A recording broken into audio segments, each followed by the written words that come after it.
নমস্কাৰ সকলোকে স্বাগতম জনাইছো মোৰ ইউটিউব চেনেল অজয় এডুকেশ্যন টিউবলৈ। বন্ধুসকল, আপোনালোক সকলোৱে অৱগত যে SCRT DLEDৰ পাঠ্যক্ৰমৰ অনলাইন এপ্লিকেশ্যন প্ৰক্ৰিয়া 22 জুলাইৰ পৰা আৰম্ভ হৈ গৈছে। এই SCRT DLEDৰ প্ৰি এণ্ট্ৰি টেষ্ট 8 ছেপ্টেম্বৰ তাৰিখে অনুষ্ঠিত হ'ব। প্ৰি এণ্ট্ৰি টেষ্টত দুটা ছেকশ্যন থাকে, ছেকশ্যন 1 35 মাৰ্কছৰ আৰু ছেকশ্যন 2 65 মাৰ্কছৰ। ছেকশ্যন 1ত থাকিব general English 10 marks, general knowledge 15 marks আৰু ৰিজনিং থাকিব 10 মাৰ্কছৰ। ঠিক একেদৰে ছেকশ্যন 2ত থাকিব general mathematics 15 marks, general science 15 marks, social science 20 marks আৰু লেংগুৱেজ, যিকোনো লেংগুৱেজ আপোনালোকে আছামিজ ল'ব পাৰে, বাংলা, বড়ো, ইংলিছ যিকোনো লেংগুৱেজ ল'ব পাৰে, লেংগুৱেজ থাকিব 15 মাৰ্কছৰ। আজিৰ ভিডিঅ'টোত এই প্ৰি এণ্ট্ৰি টেষ্টৰ যি এণ্ট্ৰেন্স টেষ্ট SCRT DLEDৰ তাৰ মেথমেটিক্স ছেকশ্যনত থাকিব 15 মাৰ্কছ। গতিকে এই মেথমেটিক্স ছেকশ্যনৰ মক টেষ্ট লৈ আহিছোঁ। প্ৰথম কুৱেশ্যনটো হৈছে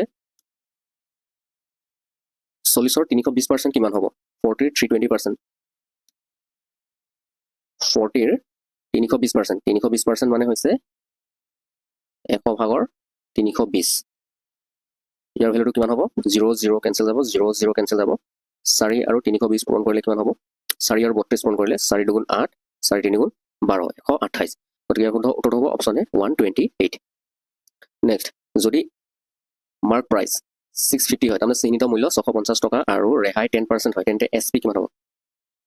যিহেতু ৰেহাই 10% দিছে, গতিকে চেলিং প্ৰাইচ হ'ব 90%। চেলিং প্ৰাইচটো কিমান হ'ব? 90%। গতিকে চেলিং প্ৰাইচ আমাৰ 650ৰ 90% উলিয়াব লাগিব। 650ৰ আমাৰ 90% মানে 100 ভাগৰ 90। গতিকে 0 0 0 0 কেঞ্চেল যাব। 9 আৰু 65 পূৰণ কৰিলে কিমান হ'ব? 39ৰ 5, 4 9 54 আৰু 4 হ'ব 58। গতিকে শুদ্ধ উত্তৰটো হ'ব 585 টকা। চেলিং প্ৰাইচটো হ'ব 585 টকা। নেক্সট কুৱেশ্যন, যদি 10খন চকীৰ বিক্ৰী মূল্য 8খন চকীৰ খৰচৰ মূল্যৰ সৈতে একে হয়, তেন্তে লোকচানৰ শতাংশ বিচাৰক। গতিকে কি কৈছে? 10খন চকীৰ বিক্ৰী মূল্য, তাৰমানে 10খন চকীৰ বিক্ৰী মূল্য মানে SP। 10খন চকীৰ বিক্ৰী মূল্য কাৰ লগত সমান? 8খন চকীৰ খৰচৰ মূল্য মানে CP, কষ্ট প্ৰাইচ। 8খন চকীৰ CPৰ লগত সমান, একে হয় বুলি কৈছে। একে হয় তাৰমানে সমান। গতিকে ইয়াৰ পৰা আমি ৰেচিঅ'টো উলিয়াম SP আৰু CPৰ। চেলিং প্ৰাইচ আৰু কষ্ট প্ৰাইচৰ ৰেচিঅ'টো হ'ব কিমান? SP বাই এই CPটো তলত লৈ আহিম। ইফালে থাকিল 8, এইটো চাইডৰ পৰা কি আহিব? 10। SP বাই CP ইকুৱেল 8/10। অৰ্থাৎ কষ্ট প্ৰাইচ 10 আছিল, 10 টকা আছিল কিনা দাম, আৰু বিক্ৰী দাম হ'ল 8 টকা। তেনেহ'লে লোকচান হৈছে। গতিকে লোকচানৰ শতাংশটো কিমান হ'ব? আমাৰ 10 টকা আছিল কিনা দাম, লোকচান কিমান হৈছে? 10ৰ পৰা 8 টকাত বিক্ৰী কৰিছে, লোকচান কিমান হৈছে? -2 টকা লোকচান হৈছে। গতিকে আমি 10ৰ ভিতৰত আমাৰ 2 টকা লোকচান হ'ল। গতিকে ইয়াক পাৰ্চেণ্টেজত কিমান হ'ব? পাৰ্চেণ্টেজত উলিয়াব হ'লে, শতাংশত উলিয়াব হ'লে 10এ 100 পূৰণ কৰিব লাগিব। 10এ 100 কেইবাৰ যায়? 10 বাৰ যায়। 2 আৰু 10 পূৰণ কৰিলে হ'ব 20। গতিকে 20% লোকচান হৈছে। গতিকে শুদ্ধ উত্তৰ হ'ব অপশ্যন C 20%। নেক্সট, 3500 টকাৰ সৰল সুত 10% সুতৰ হাৰে 7 বছৰৰ বাবে কিমান হ'ব? 1 বছৰত সুতৰ হাৰ কিমান আছে? 10%। গতিকে 7 বছৰত কিমান হ'ব? সৰল সুত 70% হ'ব। এতিয়া আমাৰ হেৰিটো কিমান আছে? মূলধন আছে 3500 টকা। গতিকে 3500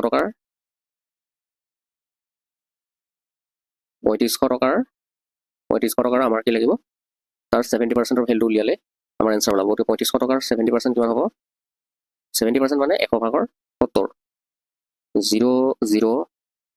0 0 কেঞ্চেল গ'ল। গতিকে 70 আৰু 35 পূৰণ কৰিলে কিমান হ'ব?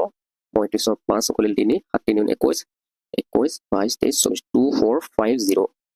2450 টকা। গতিকে শুদ্ধ উত্তৰ হ'ব অপশ্যন এ 2450। নেক্সট কুৱেশ্যন, এটা বৰ্গক্ষেত্ৰৰ পৰিসীমা 168 মিটাৰ। ইয়াৰ কালি কিমান? আমাক পৰিসীমা দিয়া আছে 168 মিটাৰ। পৰিসীমা দিয়া আছে 160। পৰিসীমা, বৰ্গৰ পৰিসীমা কেনেকৈ ওলায়? 4 পূৰণ বাহু। এইটো হৈছে পৰিসীমা। পৰিসীমা কেনেকৈ ওলায়? 4 পূৰণ বাহু। আমাৰ বৰ্গক্ষেত্ৰটো পৰিসীমা দিয়া আছে 168, অৰ্থাৎ 4 পূৰণ বাহু দিয়া আছে 168। গতিকে ইয়াৰ পৰা আমি বাহুটো উলিয়াম। বাহু কিমান হ'ব 4য়ে 16ক 4 বাৰ যায় আৰু 8ক 2 বাৰ যায় অৰ্থাৎ বাহুৰ ভেলুটো হৈছে 42 তাৰমানে বৰ্গক্ষেত্ৰটোৰ এই বৰ্গক্ষেত্ৰটোৰ এটা সাইড আছে 42 মিটাৰ আছে এই চাৰিটা সাইড বৰ্গৰ যেহেতু চাৰিটা বাহুৰ মান সমান গতিকে এনেকে 42 মিটাৰকে আছে ইয়াৰ কালি উলিয়াব হলে কেনেকে উলিয়ায় কালি বৰ্গৰ কালি কেনেকে ওলায় বৰ্গৰ কালিৰ সূত্ৰটো হৈছে বাহু পূৰণ বাহু তাৰমানে 42 পূৰণ 42 কিমান হ'ব 42 আৰু 42 পূৰণ কৰিলে 2 2 4 2 4 8 4 2 8 8 16 6 উকলিলে 4 4 16 কে 17 1764 মিটাৰ স্কোয়াৰ বা স্কোয়াৰ মিটাৰ গতিকে শুদ্ধ উত্তৰ হ'ব 1764 স্কোয়াৰ মিটাৰ অপশ্যন চি শুদ্ধ উত্তৰ নেক্সট কুৱেশ্যন 9 আৰু 6ৰ তৃতীয় সমানুপাতিকটো হ'ল 9 আৰু 6ৰ তৃতীয় সমানুপাতিক 9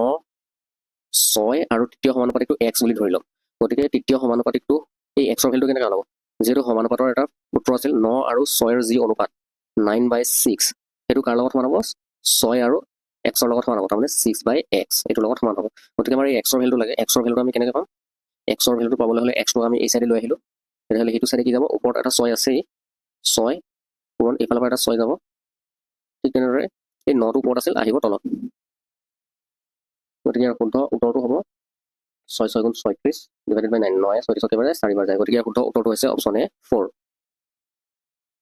নেক্সট কুৱেশ্যন কে এৰ সৰ্বনিম্ন মান কিমান যাতে 2 3 কে 5 7 তিনিৰে হৰণ যায়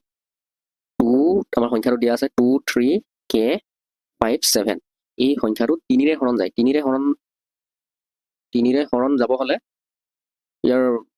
সূত্ৰটো কি আছিল তিনিৰে হৰণ যোৱাৰ যি সূত্ৰটো হৈছে এই কোনোবা এটা সংখ্যা তিনিৰে কেতিয়া হৰণ যায় যেতিয়া এই সংখ্যাবিলাকৰ অংকবিলাক এই সংখ্যাটোৰ 2 3 কে 5 7 এই সংখ্যাটোৰ অংকবোৰ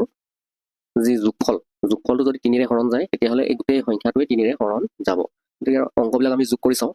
2 3 কে 5 আৰু 7 এই ইয়াৰ অংকবিলাক যোগ কৰিলে কিমান হৈছে 2 3 5 5 5 10 10 7 17 আৰু লগতে কেটো আছে গতিকে 17ৰ লগত কি যোগ কৰিলে তিনিৰে হৰণ যাব গতিকে 17ৰ লগত নিশ্চয় 1 যোগ কৰিব লাগিব 17ৰ লগত যদি 1 যোগ কৰোঁ তেতিয়াহ'লে কিমান হ'ব 18 হ'ব আৰু এই 18টো কিহেৰে বিভাজ্য যায় 18 তিনিৰে হৰণ যায় 18টো তিনিৰে হৰণ যায় গতিকে কে ৰ মান কি হ'ব লাগিব কে ৰ নিম্নতম মান ইয়াৰ সুধিছে সৰ্বনিম্ন মান গতিকে 1তকৈ আৰু আমি সৰু ভেলু ল'ব নোৱাৰোঁ 0 ল'লেও 17 আৰু 0 যোগ কৰিলে 17হে হ'ব গতিকে কে ৰ নিম্নতম মান আমি 1 ল'ব লাগিব যাতে 17ৰ লগত 1 যোগ কৰিলে 18 হয় আৰু 18টো তিনিৰে হৰণ যায় তেতিয়া গোটেই সংখ্যাটো তিনিৰে হৰণ যাব গতিকে কে ৰ সৰ্বনিম্ন মান আমাৰ 1 হ'ব গতিকে শুদ্ধ উত্তৰটো হৈছে অপশ্যন ডি 1 নেক্সট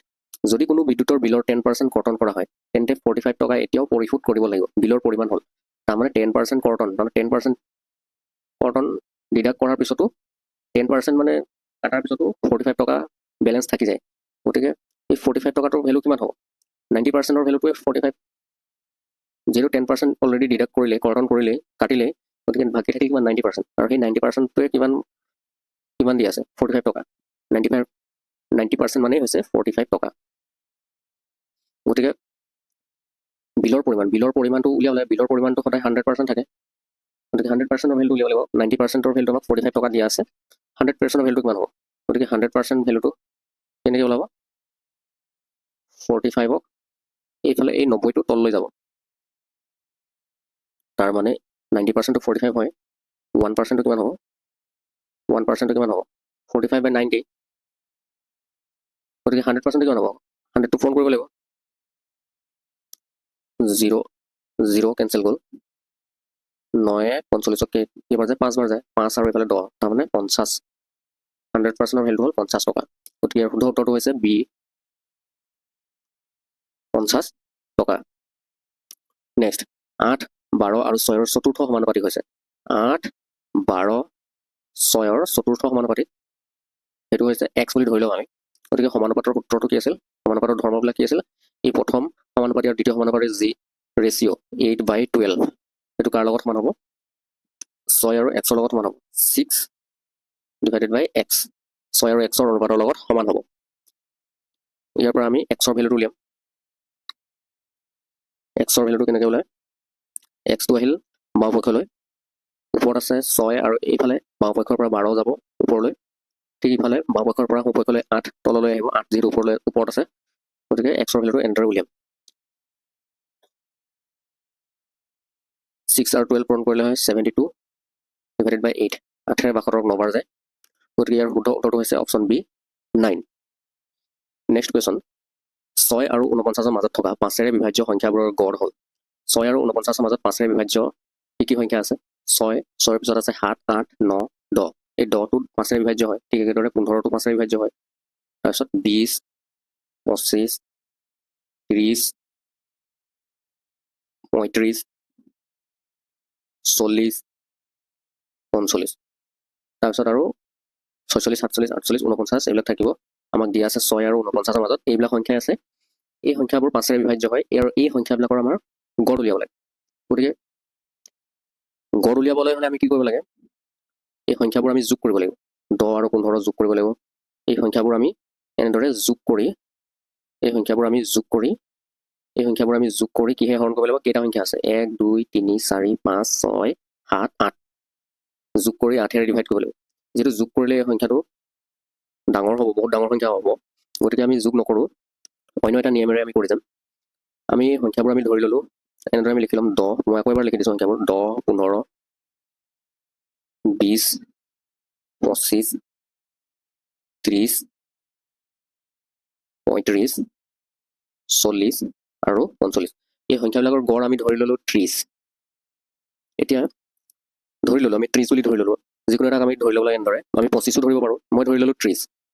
এতিয়া এই 10 সংখ্যাটো 30তকৈ কিমান সৰু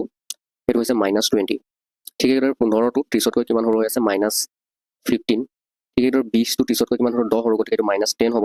25টো 30তকৈ কিমান সৰু সেইটো হ'ব -5 সৰু 30টো নিজে সমান হয় গতিকে এইটো 30ৰ ইয়াত ডেভিয়েশ্যনটো 0 হ'ব 30তকৈ 35টো কিমান ডাঙৰ 5 ডাঙৰ ঠিক একেদৰে 30তকৈ 40টো কিমান ডাঙৰ 10 ডাঙৰ ঠিক একেদৰে 30তকৈ 45টো কিমান ডাঙৰ 15 ডাঙৰ গতিকে ইয়াত আমাৰ -5 5 ঠিক একেদৰে +10 -10 কেঞ্চেল যাব +15 আৰু -15 কেঞ্চেল যাব থাকিল কিমান -20 থাকিল আমাৰ ইয়াত কিমান থাকিল -20 থাকিল এই -20 ডেভিয়েশ্যনটো আমাৰ কেইটা সংখ্যা আছে ইয়াত যেটো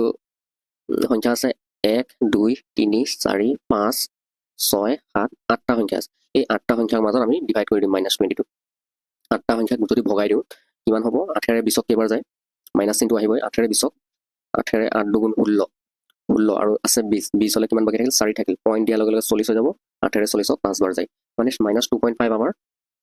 এই অৰিজিনেল আমি 30 যে ধৰিছিলোঁ 30ৰ পৰা সেইটো আমি মাইনাছ কৰি দিম যদি প্লাছ হলে প্লাছে কৰিলোঁ ইয়াত চিনটো মাইনাছ আছে সেইটো কাৰণে মাইনাছ কৰিম 2.5 30ৰ পৰা 2.5 গ'লে কিমান থাকিব 0.5 27.5 I think 27.5 গতিকে শুদ্ধ উত্তৰটো হৈছে option A 27.5 next question √9.5 into 0.085 divided by 0.0017 into 0.19 মান হ'ল কিমান আমি যি আমাক ৰাশিটো দিয়া আছে সেইটো পাতি ল'ম 9.5 পূৰণ 0.085 divided by 0.0017 পূৰণ 0.19 আমাক ৰাশিটো দিয়া আছে এনেদৰে ইয়াৰ মানটো উলিয়াব লাগে গতিকে ওপৰত আমি হিচাপ কৰি চাম পইণ্ট কেইটাৰ আগত আছে ইয়াত আছে এটাৰ আগত 5ৰ আগত আছে এটা সংখ্যাৰ আগত আছে পইণ্ট আৰু ইয়াত আছে 1 2 3টা ইয়াত আছে 3টাৰ আগত পইণ্ট আছে আৰু ইয়াত আছে এটাৰ আগত টোটেল ওপৰত আছে 4টা সংখ্যাৰ আগত পইণ্ট আছে আৰু তলত কেইটা সংখ্যাৰ আগত আছে এইফালে 2টা সংখ্যাৰ আগত পইণ্ট আছে আৰু এইফালে 1 2 3 4 ইয়াত আছে 4টা সংখ্যা 2 4 6টা সংখ্যাৰ আগত পইণ্ট আছে ওপৰত 4টা সংখ্যাৰ আগত আছে আৰু তলত পইণ্ট কেইটাৰ আগত আছে 4টাৰ আগত আছে গতিকে আমি যদি পইণ্টটো যদি উঠাই দিওঁ আমি পইণ্ট চিষ্টেমটো যদি উঠাই দিওঁ তেতিয়া আমাৰ সংখ্যাবোৰ থাকি যাব 95 আৰু এইফালে থাকিল 85 ঠিক একেদৰে তলত থাকিল 17 আৰু এইফালে তলত থাকিল 19 এইখিনি থাকি যাব আৰু যিটো ওপৰত পইণ্ট 4টাৰ আগত আছিল আৰু তলত পইণ্ট 6টাৰ আগত আছিল টোটেল গতিকে ওপৰত 4টা আৰু তলত 6টা 4টা 6টা গতিকে ওপৰত 4টা শূন্য দৰকাৰ হ'ব পইণ্ট উঠাবলৈ আৰু তলত দৰকাৰ হ'ব 6টা শূন্যৰ দৰকাৰ হ'ব পইণ্ট উঠাবলৈ গতিকে ওপৰত 4টা শূন্য আৰু তলত 6টা শূন্য কেঞ্চেল কৰি তলত 2টা শূন্য থাকিব ওপৰৰ 4টা শূন্যই তলত 6টা শূন্য কেঞ্চেল কৰি দিব গতিকে তলত থাকিব 2টা শূন্যৰ অৰ্থ হ'ল আমাৰ 100 থাকি যাব 2টা শূন্যৰ ভেলু হৈছে 100 100ৰ 2টা শূন্য থাকে গতিকে আমাৰ তলত 100 থাকি যাব অলপ শ্বৰ্টত কৰিছোঁ সেইকাৰণে এনেদৰে বুজাই দিছোঁ গতিকে আমাৰ তলত 100 এতিয়া আমাৰ 17 85 কেইবাৰ যায় 5 বাৰ যায় 5 17 85 আৰু 19 95 5 বাৰ যায় গতিকে থাকিল কি ভ্যালুটো ওপৰত থাকিল 5 5 25 আৰু তলত থাকিল 100 গতিকে 25ৰ বৰ্গমূলটো হৈছে 5 আৰু 100ৰ বৰ্গমূলটো হৈছে 10 গতিকে ইয়াৰ শুদ্ধ উত্তৰটো হৈছে 0.5 10 5ক যদি ডিভাইড কৰোঁ 0 10 এটা শূন্য আছে গতিকে পইণ্টটো এটাৰ আগতে আহিব গতিকে 5ৰ আগতে পইণ্ট আহিল 0.5 গতিকে ইয়াৰ শুদ্ধ উত্তৰটো হৈছে 0.5 অ'কে ইয়াত 0.5ৰ দিয়া নাই অপশ্যন এইটো অপশ্যন ডিটোৱে হ'ব লাগিছিল 0.5 ইয়াৰ শুদ্ধ উত্তৰটো হ'ব নেক্সট কুৱেশ্যন দুটা সংখ্যাৰ লসাগু আৰু গসাগু ক্ৰমে 462 আৰু 14 যদি এটা সংখ্যা 42 হয় আনটো সংখ্যা কিমান এনেকুৱা ধৰণৰ প্ৰশ্ন যদি পায় আপোনালোকে গতিকে এই প্ৰশ্নটো আপোনালোকে কেনেদৰে কৰিব আনটো সংখ্যা যদি উলিয়াব দিয়ে আনটো সংখ্যা কেনেকৈ ওলায় আনটো সংখ্যা ওলাব এই যিবিলাক লসাগু গসাগু দিয়া আছে সেইটা পূৰণ কৰিম আমাৰ 462 পূৰণ 14 পূৰণ কৰিম আৰু যি সংখ্যা দিয়া আছে এটা সংখ্যা দিয়া আছে 42 তাক ডিভাইড কৰিম এনেদৰে ডিভাইড কৰিলে আনটো সংখ্যা ওলাব 14 42ক কেইবাৰ যায় 3 বাৰ যায় 3 4 42 হয় 3 আকৌ 3 4 এবাৰ যায় 3 গুণ 3 থাকিল 1 1 16 3 5 15 আৰু 1 থাকিল 12 3 4 গুণ 12 154 গতিকে আনটো সংখ্যা হৈছে 154 অপশ্যন ডি শুদ্ধ উত্তৰ নেক্সট কুৱেশ্যন কাষত দিয়া চিত্ৰটোত দুটা কোণৰ যোগ দিয়া আছে এতিয়া ত্ৰিভুজ এবিচিৰ অন্য দুটা কোণৰ যোগ হ'ব কিমান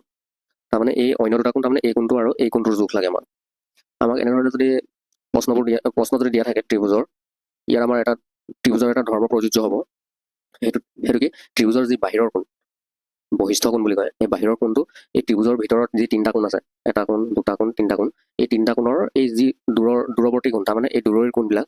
এই কোণ দুটাৰ যোগফলৰ সমান হ'ব বাহিৰত 100 আছে গতিকে এইটো যদি 30 হয় এই কোণটো কিমান হ'ব 70 হ'ব 30 আৰু 70 100 হয় বাহিৰত যি আছে 100 সেই কোণটো কাৰ লগত সমান হ'ব এই কোণ দুটাৰ যোগফলৰ সমান হ'ব গতিকে এইটো যদি 30 হয় এইটো 70 হ'ব 70 30 100 হয় গতিকে আমি এটা কোণ 70 পালোঁ ভিতৰৰ এটা কোণ 70 পালোঁ আকৌ আমি ত্ৰিভুজৰ আন এটা ধৰ্ম কি আছিল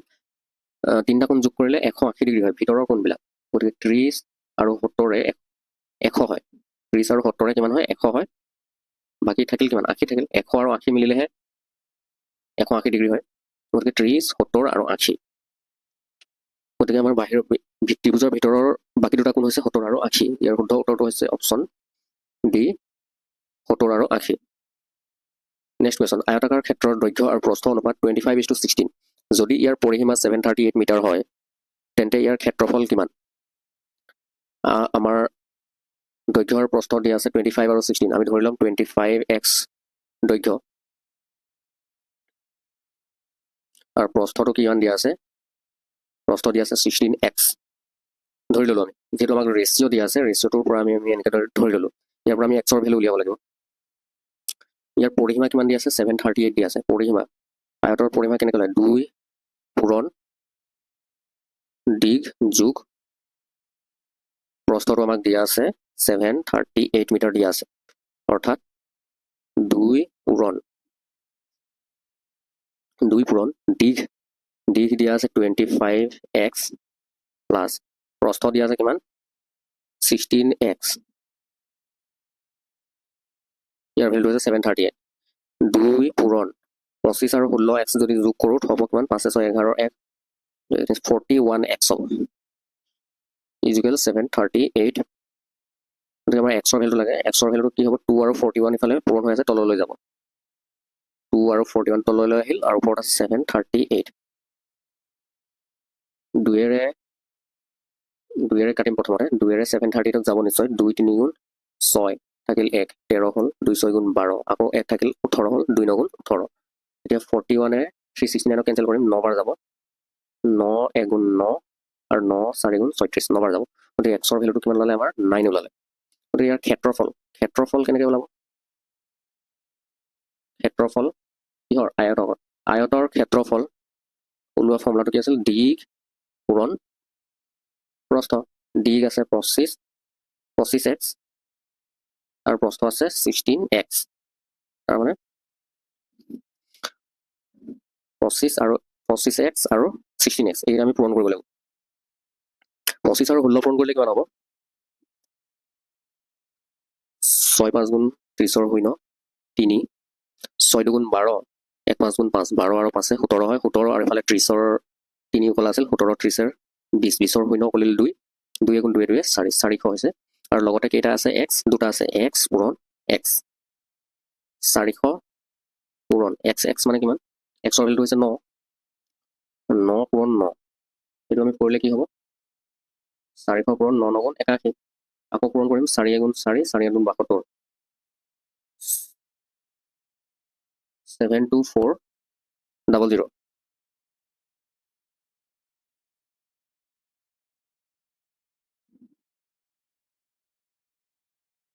সৰি 4 গুণ 4 4 গুণ 72 নহয় 4 গুণ 32 হয় সৰি 32400 স্কোয়াৰ মিটাৰ ইয়াৰ শুদ্ধ উত্তৰটো হৈছে অপশন সি 32400 স্কোয়াৰ মিটাৰ আজিৰ ভিডিওটোৰ অন্তিম প্ৰশ্নটো হৈছে এটা কোণ ইয়াৰ পৰিপূৰক কোণৰ দুগুণ কোণটোৰ যোগ কিমান পৰিপূৰক কোণ বুলি কৈছে যে পৰিপূৰক কোণটোক আমি x বুলি ধৰি ল'ম পৰিপূৰক কোণটোক আমি কি বুলি ধৰি ল'ম x বুলি ধৰি ল'ম গতিকে সেই অন্য কোণটো কি হ'ব ইয়াৰ দুগুণ হ'ব যদি পৰিপূৰক কোণটোক আমি x বুলি ধৰি ল'ম এটা আনটো কোণ কিমান বুলি কিমান হ'ব আনটো কোণ কিমান হ'ব ইয়াৰ দুগুণ বুলি কৈছে দুগুণ মানে 2x এতিয়া পৰিপূৰক কোণ মানে কি এটা কোণ আনটোৰ পৰিপূৰক কেতিয়া হ'ব যেতিয়া সেই কোণ দুটা যোগ কৰিলে কিমান হয় 90 ডিগ্ৰী হয় x আৰু 2x এই দুটা কোণ আছে এই কোণ দুটা যোগ কৰিলে যদি 90 ডিগ্ৰী হয় তেতিয়া হলে পৰিপূৰক বুলি কয় আৰু x আৰু 2x যদি যোগ কৰিলে 180 ডিগ্ৰী হয় তেতিয়া হলে কোণ দুটাক সম্পূৰক বুলি কোৱা হয় এই কথা দুটা আপোনালোকে মনত ৰাখিব দুটা কোণ যোগ কৰিলে 180 ডিগ্ৰী হলে সম্পূৰক আৰু দুটা কোণ যোগ কৰিলে যদি 90 ডিগ্ৰী হয় তেতিয়া হলে পৰিপূৰক এতিয়া x আৰু 2x যোগ কৰিলে কিমান হ'ব 3x হ'ব 3x = 90 ডিগ্ৰী তাৰ মানে 3 এ 90 30 বাৰ যায় গতিকে x ৰ ভ্যালুটো হ'ল 30 ডিগ্ৰী গতিকে আনটো কোণ লাগে আমাক আনটো কোণ যিটো কোণ এটা কোণ পৰিপূৰক কোণৰ দুগুণ হয় বুলি কৈছে গতিকে কোণটোৰ যোগ কিমান সেই কোণটো আমি 2x হয় একচুয়ালি আনটো কোণ বুলি লিখিলো একচুয়ালি এই কোণটোৱে বিচাৰিছিলে আমাক 2x ৰ ভ্যালুটো লাগে আমাক 2 পূৰণ x অকল x ৰ ভ্যালুটো উলিয়াই 30 যদি উলিয়াই মানে এইটো টিক মাৰি আহে এইটো অপচন ৰং হ'ব গতিকে আমাক 2x লাগে 2x মানে 2 পূৰণ 30 x ৰ ভ্যালু হৈছে 30 230 মানে পূৰণ কৰিলে হ'ব 60 ডিগ্ৰী গতিকে শুদ্ধ উত্তৰটো হ'ব অপচন সি 60 ডিগ্ৰী বন্ধুসকল আশা কৰোঁ ভিডিঅ'টো চাই আপোনালোকে উপকৃত হ'ল ভিডিঅ'টো চাই যদি ভাল লাগিল তেনেহ'লে ভিডিঅ'টোত লাইক এটা কৰিব আৰু এনে ধৰণৰ মক টেষ্ট পাই থাকিব হ'লে চেনেলটো সাবস্ক্ৰাইব কৰি ল'ব থ্যাংক ইউ